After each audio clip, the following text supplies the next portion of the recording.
वायफळ येथे कार्यरत असलेली आनंद गौशाळा ही एक सेवाभावी संस्था असून निराधार व भाकड गायींच्या संगोपनासाठी समर्पितपणे कार्य करत आहे।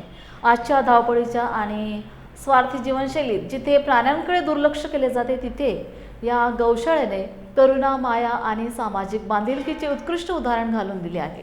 रस्त्यावर भरकटणाऱ्या आजारी, अपंग किंवा दूध देणे थांबलेल्या गायींना इथे आश्रय दिला जातो आणि त्यांची योग्य काळजी घेतली जाते।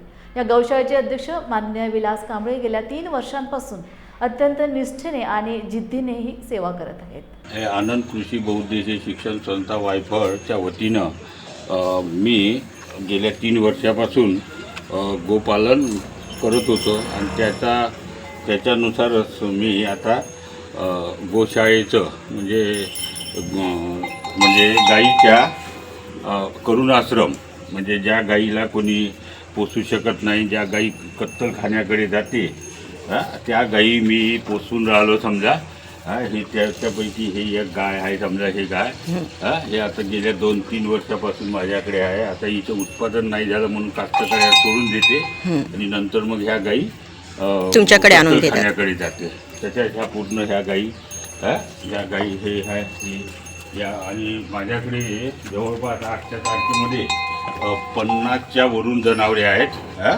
त्याच्यापैकी आणि हरेक जातीचे आहे।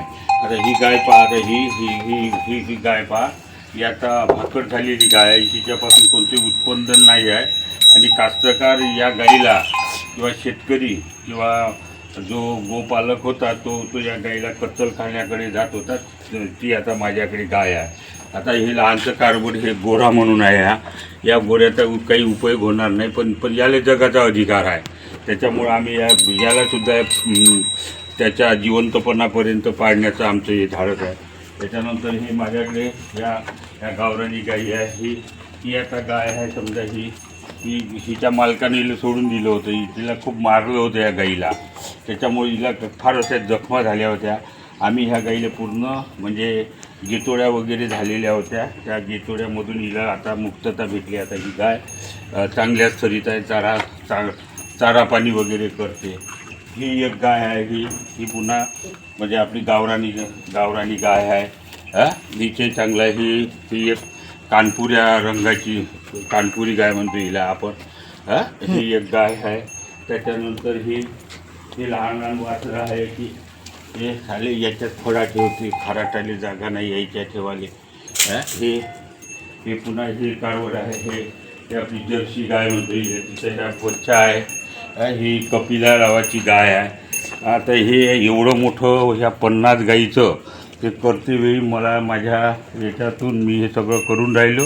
याच्यामध्ये कोणताही शासनाचा किंवा कुठल्याही प्रकारचा निधी नाही आहे। इथं गायकी आहे, इथं मला खर्च आहे आणि मी ह्या सगळ्या जनावरांसाठी करून राहिलो। आणि हे इकडे आमची ही जागा घेतली आहे आम्ही गोपालनासाठी ही जागा घेतली आहे। या जागेवर आम्ही पूर्ण शेड वगैरे टाकणार आहोत। इथूनच्या तिथपर्यंत ही पूर्ण जागा आहे। ह्या इथपर्यंत तिथून हे याचं शेडिंग होणार आहे या गाईचं।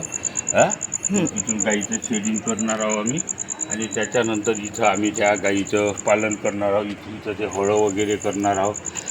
म्हणजे ह्या गाईच्या तिकडं त्या गाईजवळच ह्या पालनासाठी आम्ही हे दोघं जण आणि माझा मुलगा मी स्वतः या गाईमध्ये गाईची सेवा करत राहतो आम्ही। आणि याच्यात आम्हाला फार आनंद मिळतो। ही एक गाय मगाशी दाखवलीच होती। ही आता चांगल्या पद्धतीमध्ये आहे। ही गाय तिच्या मालकाने सोडून दिलं होतं। आज ही चांगलं आहे। याच्यामध्ये आम्हाला आनंद भेटते। शासनाचा आतापर्यंत इथे कोणताही निधी नाही आहे आणि हे आमच्या गोपालनाचा हा आमचा व्यवसाय आम्ही आहोत तोपर्यंत हा चालू आहे। एवढं बोलून मग आमच्या जर काही कोणाला मदत करायची असली तर त्यांनी करू शकता।